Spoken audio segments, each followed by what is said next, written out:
Welcome you all, my dear students.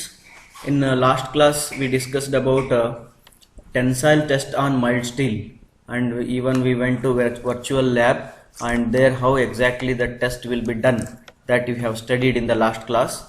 And further that we are going ahead with that same concept, that is a that is the tensile test on mild steel only. See, in that virtual lab you have seen one table was there.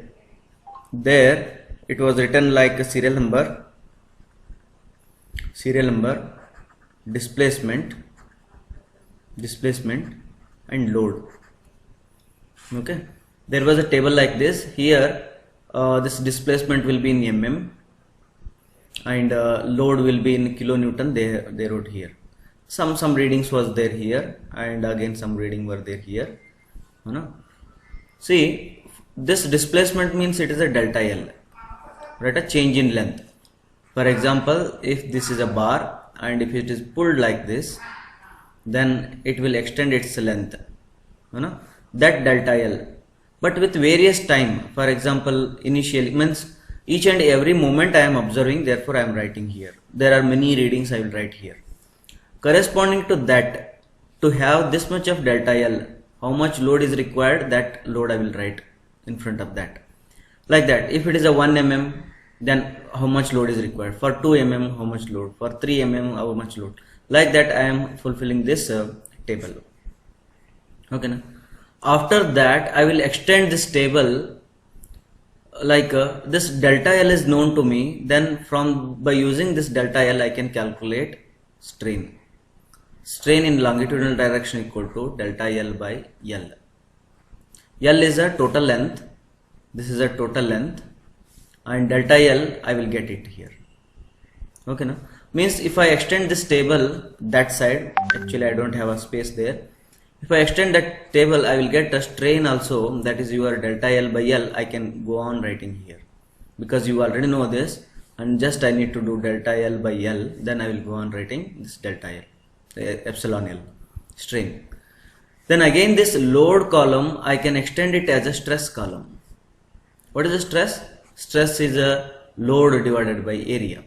This load is known to me, kilonewton. Corresponding loads are known to me. That load divided by cross sectional area. If it is a circular bar, then the cross sectional area will be pi by 4d square.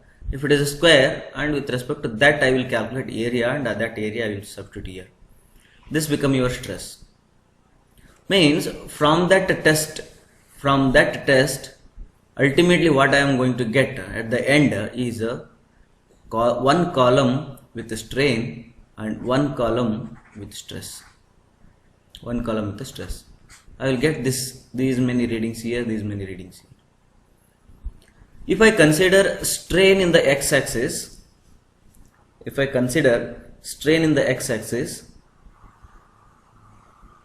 this is a y-axis and this is your x-axis. Okay. If I consider strain in the x-axis and stress in the y-axis, and if I plot the graph, how it will come? What is the nature of the graph? That I am going to study. That concept is called as stress strain curve. Okay, if I draw this diagram simultaneously, what happens? Simultaneously, I am telling you. Simultaneously, if I start drawing this diagram, what happens here? As the stress increases, strain also increases. Correct? Stress increases here in the bar. If I increase this pulling load, then strain also increases. Therefore, initially they will be proportional to each other. The stress is increasing and strain is also increasing. Stress is increasing, strain is also increasing. Okay, now, but this will happen with a linear line, linear proportional. And out of curiosity, what I do, say for example I have this bar, I apply here some load 1, 2, 3, 4, 5, like that I was applying, And the same way I was getting the strain, this, I was getting the strain. But out of curiosity, what I do, I will start removing the loads. 5 is removed, 4 removed, 3 removed, 2 removed, 1 removed. Then again I brought to 0. If I do like this, what happens? Then this strain also comes back. That strain also comes back because you are removing the stress. Then the strain also comes back. The question is whether the going path and the coming path is same. Say for example, when I apply the stress, it went this way in a straight direction. When I release the load, whether it comes on the straight direction, whether that graph comes in the same direction, this was the question. Then the answer is yes as well as no. The answer is both yes as well as no. How come the answer can be yes and no? Here it is. If you are applying this load up to certain limit, then the answer is yes. If you apply the load more than the certain limit, then the answer is no. I will show you one example. I will make myself big. Okay. Let us take this one. This is a good example, I think.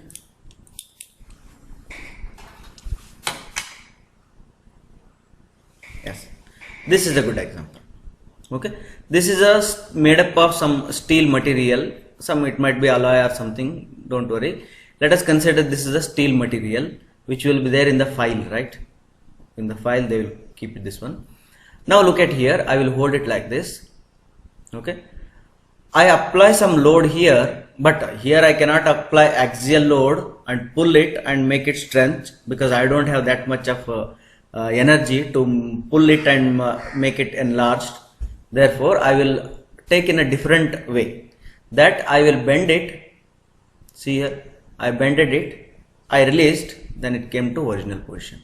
See, I hold it tighter one side and I started bending, then release it, it come to original position. Then 1, 2, 3, 4, 5, 6, 7. 6, 5, 4, 3, 2, 1. See, it came to original position. Means in the graph, this what I shown, it was going upward and it came down. Okay. Now if I go beyond that, what happens? See here.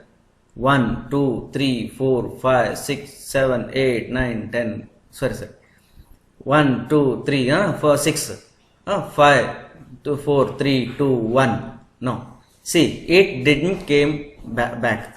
Actually, it should come like this, but it doesn't came. Now it stopped here only. Means if I apply more than the limit, that limit I don't know what limit it is. If I apply the more than that one, it won't come back to the original position. Let us apply still more than the previous, right? Okay. Now see, I apply still more load than the previous. Then I expect that to come back, but it didn't come. Means this bar's behavior was elastic. That property is called as elastic. It behaved like an elastic up to certain limit. After that, it did not behave like a elastic. See here, this is a mask. We will call it as an elastic. Why? Because if I pull it and leave it, it comes to the original position.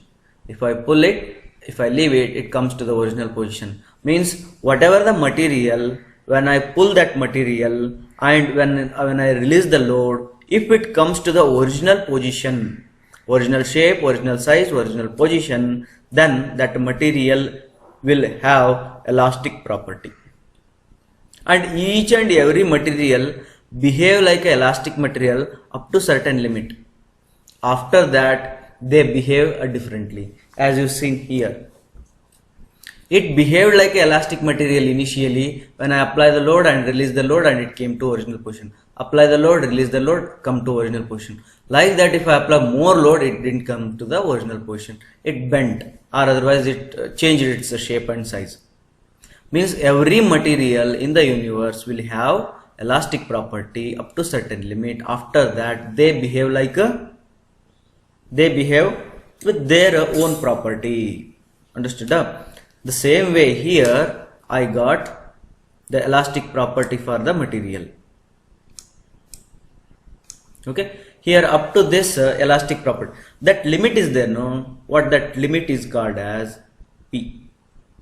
That limit is called as P. P means proportional limit. That limit is called as proportional limit. Proportional limit. This is called as a proportional limit. Proportional limit. Okay. You might ask me a question that, sir, this is called as a proportional limit. Can we call it as an elastic limit? Because up to this point, the material behaved like an elastic material, and after that, it did not behave like a elastic material. Therefore, can I call proportional limit as a elastic limit? Your question is very valid.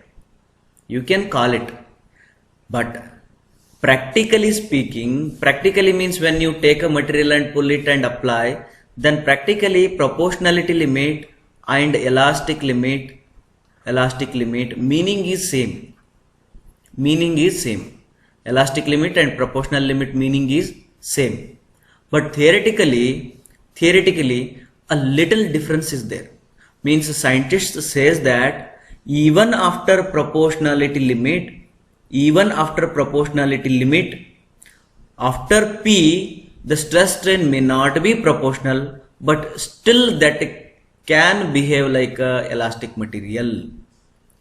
This conclusion scientists have. Might be some with other materials, but I am dealing with a mild steel. Their conclusion might be with some other materials which may behave like a elastic material even after proportional limit. Therefore, theoretically, proportionality limit and elastic limit are not same. Proportionality limit and elastic limits are not same. Okay, theoretically. Practically, as I said, practically both the meanings are same. Okay, let us consider I apply the load till elastic limit. If I release the load, it will come back to the original position because the material is a elastic material up to this point. And after that, what happens? After that, especially mild steel will continue with a curved nature. Curved nature means here proportional means it is a linearly proportional, that is a directly proportional, and after that it is not that linear proportion. It behaves like a curve in nature. Then it will come like this. Then means here some reduction in the stress is taken place. See here reduction in the stress is taken place, and after that it will again start gaining the strength. Then it will reach some ultimate point, and after that it starts experiencing lower stress. Okay, and it will break at one point. This material will break at one point. Okay, this is the behavior of mild steel when it is pulled by gradually applied load. Okay, now see here, from here to here, what we can see is a stress variation is very little. See, stress variation is this much was there, and the stress variation is very little, but the strain variation is very large. Therefore, I can call this portion as yielding. That is called as yielding. Then in this yielding, I observe 2 points. One is a upper yield point and another one is a lower yield point. This is the upper yield point and this is the lower yield point. Okay. After that, it is concluded that after reaching the lower yield point, inside the material, rearrangement of the particles takes place. Reorientation of the particle takes place. Okay. Therefore, the material will gain some strength. The material will gain some strength. Therefore, after reaching lower yield point, material starts again gaining the strength. Means what? Again stress is increasing. Of course, the strain is also increasing. Stress is also increasing. It is gaining the strength. Then this portion we will call it as a strain hardening. Strain hardening portion. This portion is called as strain hardening. This is called as a linear elastic. Linear elastic. Okay, and this portion I called it as a yielding. This is a yielding. Okay, and strain hardening. And it will reach at one particular point. After that, it comes like this. Okay, and from here we will observe necking. We will observe necking. Necking means what?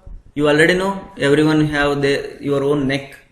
Neck means some small area here, compressed area, small area is there here. Neck. Therefore, here when it is applied a large amount of force, then it will form like this. It will form like this. That you have seen in the previous slide. Okay, in the previous slide you can see here. This is called as a necking. Here the necking as takes place. Means cross sectional area is reduced. Cross sectional area is reduced here. One very important thing we need to observe here when you determine stress value. Very important. The stress value, I told you that how to calculate stress is force divided by area. You already know this is a force and divided by area you will do. But which area you do? Whether you are doing the area divided by area of the entire cross-sectional area, that is the original area, or whether you divide the area which is a reduced area. Here some area is reduced, no? Some area is reduced here, but here originally the area is more. Which area you are considering here? Whether you consider this area or you consider this area. Okay, let us consider both and calculate it. We will have a 2 sigmas. We will have a 2 sigmas for corresponding load. Let us consider sigma is calculated with the original area and sigma can be calculated with the actual area. Now this sigma formula is P by A. This is also P by A. Here this original area means here I will substitute A0 and P is the same. Here also P is same, here also P is same. Just area is getting different. Then out of this A0 and A, which area is more and which area is less? Obviously A0 is a more and AA is a less. This is the less area, this is the more area. When A0 is more, then the stress will be less. When AA is less, then the stress will be more. Why this curve came down? The answer for this is from here to here necking is taking place. In the necking the area is reduced, but I calculated stress without considering the reduction in the area. I considered the original area and calculated. Therefore, I got less stress. It doesn't mean that the material is having a lesser stress in it, but it will have a more stress only. But I am getting the curve in the downward direction because instead of considering the actual area, I considered here A0. You can call this as a blunder or you can call this as a mistake. It is a wrong calculation. You can call it yourself. Understood? Therefore, this stress strain curve is called as a nominal stress strain curve. It is called as nominal stress strain curve. Nominal stress strain curve. Okay, then out of curiosity you may ask, sir, why we need to do that mistake? If we do correct, means if we consider that AA, means every time when the area reduces, then every time I will start considering the AA only, that is actual area only. If I consider actual area and stress, and with respect to that stress if I draw curve, then how it will come? This is out of curiosity. If you are asking, then it will come like this only. It will go the same along with the same direction. Why? Because necking has not happened till this. Again, necking has not happened this till point. Again, necking has not happened till this point. No necking, no necking, no necking. From here, necking starts, and you are considering actual area. Actual area is lesser than the original area. Therefore, the material starts experiencing more stress, more stress, more stress, more stress, more stress, and break. See, the breaking strain is same. It will break here, but here it is not because of necking. Then this curve is called as nominal stress strain curve. Nominal stress strain curve. Then what about this name? This curve. This curve is called as a true stress strain curve. True stress strain curve. See, why it is true? Because here I did not do any mistake. I considered actual area which is reduced time by time. That area only I considered and drawn. Therefore, I got true stress strain curve. Understood? This is the stress strain curve. Now let us consider here the stress strain curve is like this. If I consider the slope of this straight line, what happens? Slope means what? This is your slope.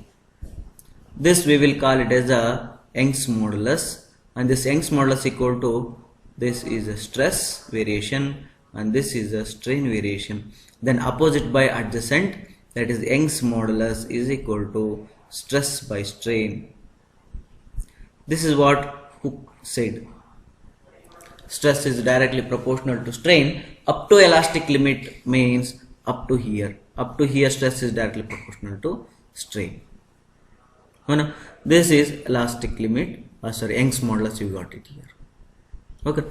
Now, in further chapters we will study that the energy stored in the material,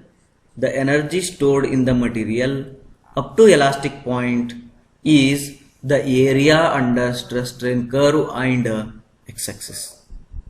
You can write it here, the energy stored in the material. You can pause the video and write it. Energy stored in the material up to elastic point,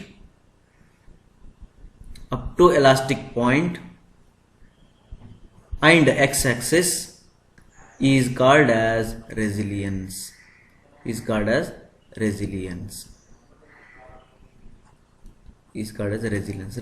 is a property of a material. Now, the energy stored in the material, the total energy stored in the material up to fracture, up to breaking point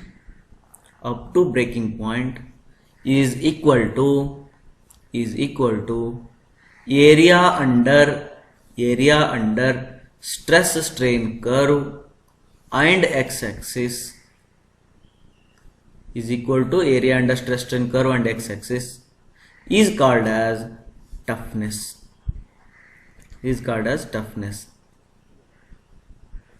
Okay.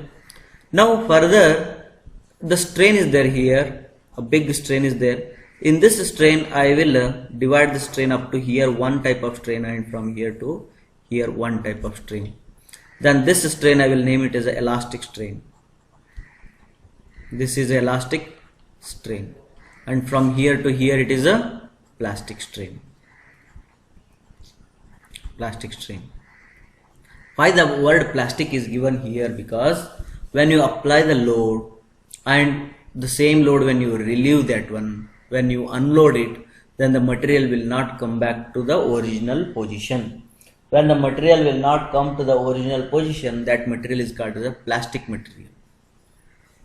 Okay, don't have an impression that plastic means that your carry bag and all, pen and all is there. No, plastic, not that plastic. Even this is a steel. And it is behaving like elastic up to certain limit, and after that it behaves like a plastic. See, this become a plastic now. Therefore, the meaning of the plastic is what? The behavior of the material. When you unload, if it is not regained its original position, then that behavior is called the plastic behavior. Okay, now This is all about stress strain curve. Okay, make a notes out of it. And here in the next slide, what I am going to teach is stress strain curve for various materials. Say for example, stress strain curve, always this is a strain and this is the stress. If a stress strain curve, when I pull one particular material, if it comes on the x-axis only, means see, it is not coming at other axis. What conclusion I can have is, even I did not apply any load, zero load is applied, but it is continuously straining. It is continuously straining. See, I did not apply any load, but it is continuously straining. Means I can call it as a ideal fluid. Ideal fluid.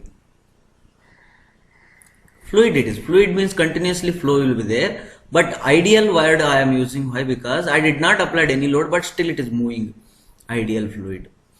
Okay. If I have one material, I am applying stress, infinite amount of, and continuously I am increasing the stress, but I am not observing any strain part. It is not straining. This is the material, I am pulling it continuously, but it is not extending its length. Then I will have a graph like this. Then this is for rigid material. This is for rigid material.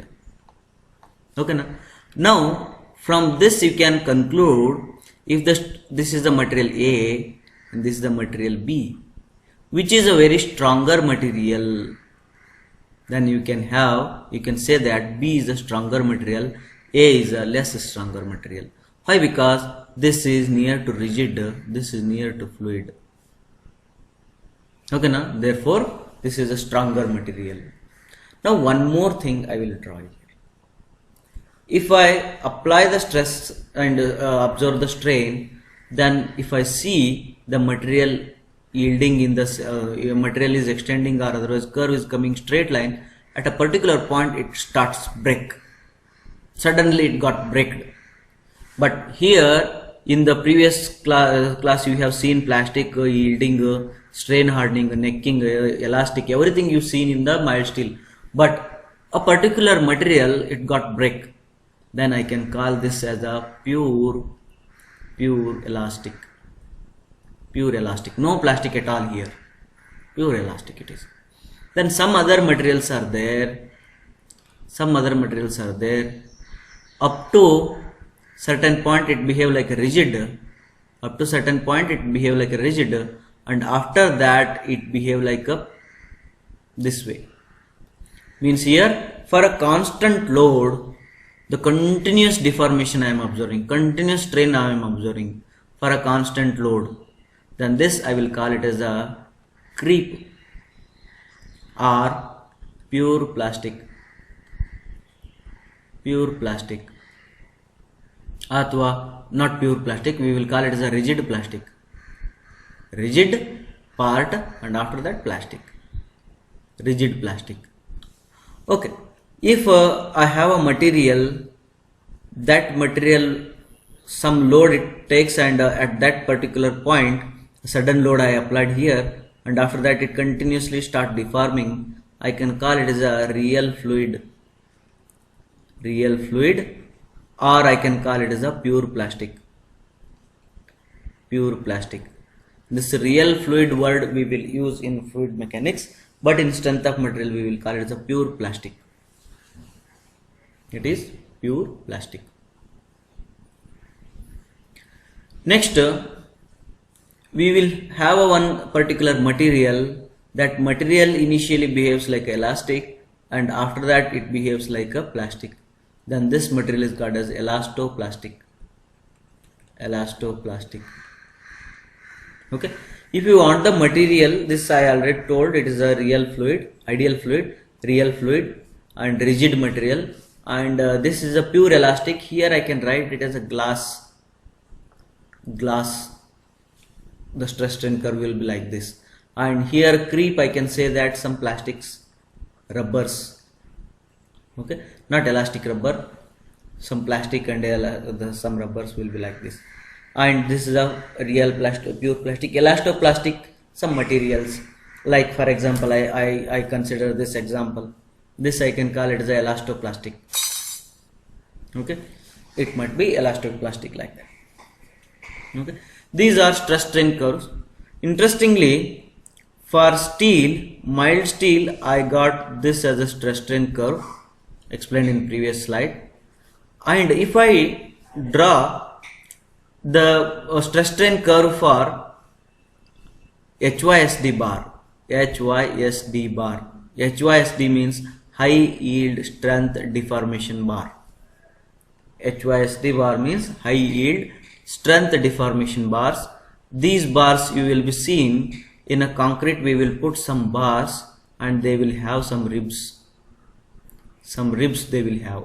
Okay, and in window or otherwise in doors, you will put some bars as a window panel or otherwise a doors panel, and they are smooth steel bars. This is a mild steel with the ribs. If any bars are with the ribs, then that is called as a HYSD bar.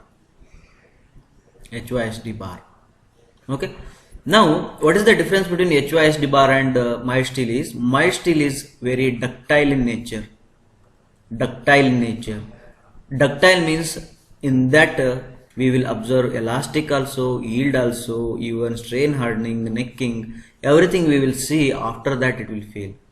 But HYSD bar is brittle in nature.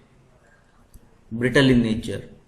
Brittle in nature means we will not observe these all yielding, strain hardening, necking. We will not see. We will directly, that will have some elastic limit, and after that it will go and it will break. The curve will be like this. Okay, this is for HYSD bar.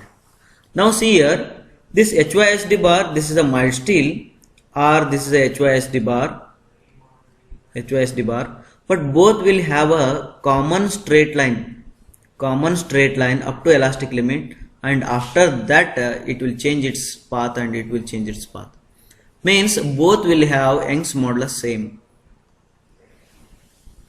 Either it is HYSD bar or it is a ductile mild steel, both will have a same Young's modulus. This is very important. Even sometimes we will have some TMT bars, thermomechanically treated bars. Okay, that bars will have a higher yield strength, then that will come like this. It will break here. This is a TMT bars. Strength will be more than the HYSD bars. Okay, you might be seeing some advertisement where Prakash Rai, Prakash Rai will come with some advertisements. They are TMT bars. Okay, stronger than the HYSD bars. Then again they will have a same Young's modulus. They will have a same Young's modulus. Okay, now these all things, and I will give you a homework for you. Search in the internet or otherwise go through the textbook. Okay, wherever you get it, and draw this stress strain curve for wood, stress strain curve for copper, aluminium, brass. Take some alloys, draw that for alloys. Draw stress strain curve for glass, stress strain for concrete. Okay, stress strain curve for brick. Okay, brick. Like that you take some these all, search in the internet and draw the stress strain curve. Okay, you will come to know that how they behave. And for your syllabus, why the mild steel is included here? Because in mild steel study we will get all the points: elastic strain, linear elastic, proportional elastic, upper yield, lower yield, ultimate, fracture. We will get all the points to see. Therefore this is an ideal material to understand stress strain curve. Okay, thank you very much. We'll meet in the next class with the further some definitions and all. Thank you.